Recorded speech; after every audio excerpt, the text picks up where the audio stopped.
E quando nós falamos, pessoal, dos elementos químicos isolantes, nós temos, por exemplo, aqui, ó, no oxigênio, nós temos na camada de valência os 6 elétrons de valência, tá bom?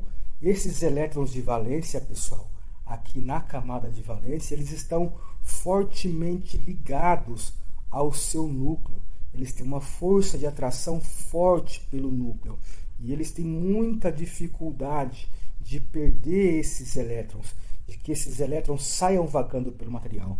Então, nesses materiais isolantes, os elétrons de valências, eles não saem dos seus átomos, eles não se desprendem do seu átomo, eles estão fortemente ligados ao seu átomo, tá bom? Então, com isso, pessoal, imaginemos aqui o oxigênio com os seus inúmeros átomos, tá? Muitos e muitos átomos, onde todos os seus elétrons de valência agora estão fortemente presos aos seus átomos. Eles não saem pelo material e não se deslocam, eles não são elétrons livres, eles são elétrons fixos aos seus átomos. Então, com isso, nós não temos, pessoal, um mar de elétrons formado nos materiais isolantes. Se nós não temos mar de elétrons, nós não temos elétrons livres vagando pelo material isolante.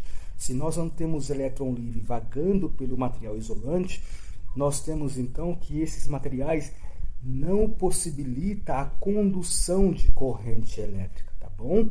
Enquanto que nos materiais condutores nós temos um mar de elétrons e é esse mar de elétrons que vai possibilitar a condução de corrente elétrica, que eu vou ensinar para vocês nas próximas aulas o que é corrente elétrica, como funciona a corrente elétrica. Vocês já têm que entender que nos materiais isolantes nós não temos elétrons livres, nós não temos a formação de um mar de elétrons, então nós não temos elétrons vagando pelo material, automaticamente nós não temos a possibilidade de condução de corrente elétrica, porque todos os seus elétrons estão presos aos seus átomos, tá bom, pessoal? Com isso, nós temos aqui um exemplo dos principais elementos isolantes encontrados na natureza, encontrados, por exemplo, na tabela periódica. Nós temos aqui o nitrogênio. Percebam que na escala IACS, a porcentagem que ele se encontra, tá? de condução de corrente elétrica, de condutividade muito baixa, tá? Menor do que 0,000000001%, todos eles.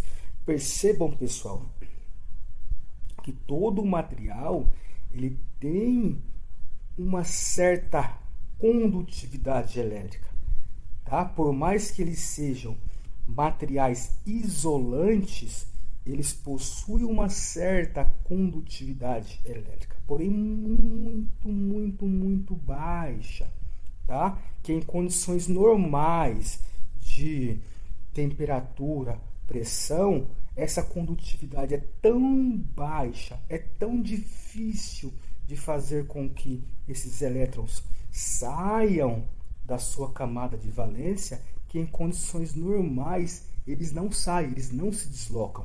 Em temperatura normal, em pressão normal, é tão difícil deles saírem que eles não saem. Porém, nem todo o material isolante é 100% isolante. Em condições extremas, como nós temos ainda uma possibilidade desses elétrons saírem em condições extremas de temperatura, em condições extremas de pressão e principalmente em condições de tensão elétrica muito alta, nós poderemos, em alguns casos, conseguir arrancar com muita dificuldade mas ainda assim arrancar um elétron ou outro de sua camada de valência e fazer com que esses elétrons se movimentem, tá bom? Não em condições normais. Um exemplo claro disso, pessoal, é o oxigênio. O oxigênio, ele é um material que em condições normais, ele é um elemento químico isolante. Nós não vemos os elétrons saindo da tomada e circulando pelas casas, pelo ar. Isso seria impossível de se viver na atmosfera. Nós estaremos tomando choque o tempo todo. Então o ar, o oxigênio, ele é isolante. Percebam que ele tem aqui a condutividade elétrica 10 a menos 14. Muito baixa, tá vendo? Por mais que dentre esses 4 materiais aqui, ó, esses 4 elementos, o isolante é o que é mais condutor. O oxigênio ele tem uma condutividade maior do que a do enxofre, maior do que a do carbono, maior do que a do nitrogênio, e mesmo assim o oxigênio é um excelente isolante elétrico, tá bom? Porém, quando ele está exposto a condições de tensão elétrica extremamente altas, por exemplo, nas nuvens, nós temos que, depois eu vou mostrar para vocês na aula de eletrostática, nós temos que, quando se formam as nuvens carregadas, tá, de eletricidade, quando as nuvens estão muito carregadas com elétrons, se forma uma diferença de potencial, uma tensão elétrica entre a nuvem e a Terra, ou entre nuvens, de centenas de milhares de volts. Chega a ser milhões de volts. É uma tensão muito alta, tá bom? E aí, essa tensão muito alta de milhares de volts faz com que o oxigênio, que é naturalmente isolante, passe a ser um condutor de eletricidade. E com isso ele rompe o dielétrico do ar, que nós chamamos. Ele rompe o dielétrico do ar, e aí o oxigênio, por estar exposto a uma tensão muitíssimo alta, passa a ser um condutor de eletricidade e forma o raio. O raio é a condução de eletricidade, a condução de elétrons da nuvem para a Terra, tá bom? Então, dependendo do nível de tensão elétrica que nós fomos expostos, que o material isolante for exposto, ele pode acabar conduzindo eletricidade, tá bom? Mas em condições normais, todos esses materiais aqui, ó, todos esses elementos são excelentes isolantes de eletricidade, tá bom? Uma característica, pessoal, que vocês podem perceber nos elementos dos materiais condutores, tá bom? É que em sua maioria, não é uma regra para todos, mas em sua maioria, os átomos dos materiais condutores, eles possuem 1, 2 ou 3 elétrons em sua camada de valência, tá bom?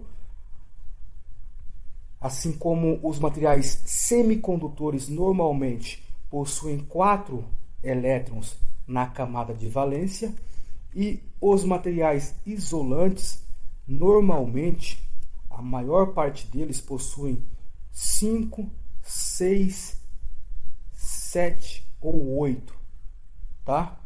Alguns possuem 4 também, mas a maioria possui 5, 6, 7 ou 8 elétrons na camada de valência. Tá bom, pessoal? Então, por que é importante a gente entender esses elementos que são elementos naturalmente isolantes? Porque são esses elementos, pessoais, que são utilizados, que são encontrados nos materiais que são usados como materiais isolantes de eletricidades.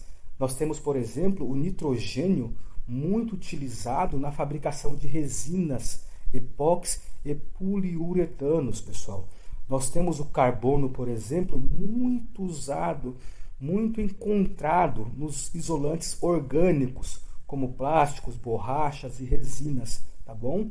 O enxofre, por ser um elemento químico muito bom isolante também é utilizado nas borrachas vulcanizadas.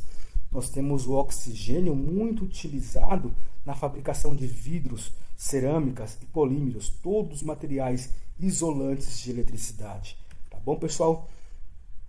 E aqui nós temos alguns materiais, os principais materiais, alguns fabricados com esses elementos químicos também. Nós temos aqui no PVC, por exemplo, que é muito utilizado na isolação de condutores elétricos, na capa dos cabos condutores de eletricidade, e eles são fabricados, tem em sua composição química carbono, hidrogênio, cloro, todos elementos químicos isolantes, pessoal. Nós temos também aqui o polietileno, o PE, tá? Utilizado também na parte de isolação de cabos elétricos, na sua composição química, o carbono e o hidrogênio. E nós temos aqui, por exemplo, um exemplo de borrachas, luvas de borrachas, tá? Para isolamento de eletricidade, tanto para baixa como média tensão. Nós temos em sua composição o carbono, o hidrogênio e o enxofre, todos elementos isolantes utilizados na fabricação de materiais isolantes de eletricidade. Legal, pessoal? E aqui esses materiais isolantes que temos o exemplo, carbono, nitrogênio, oxigênio, enxofre, todos pertencem aqui, ó, a essa parte na tabela periódica dos não metais. Esses 4 elementos pertencem aos não metais. Então, em sua grande maioria, os metais são bons condutores de eletricidade e os não metais são bons isolantes de eletricidade. Tá bom, pessoal? Então, na aula 3, a gente vai começar aí, a nossa próxima aula, tá bom? Deixo aqui com vocês o meu agradecimento, meu muito obrigado. Fiquem todos com Deus e até a nossa próxima aula. Tchau, tchau, pessoal.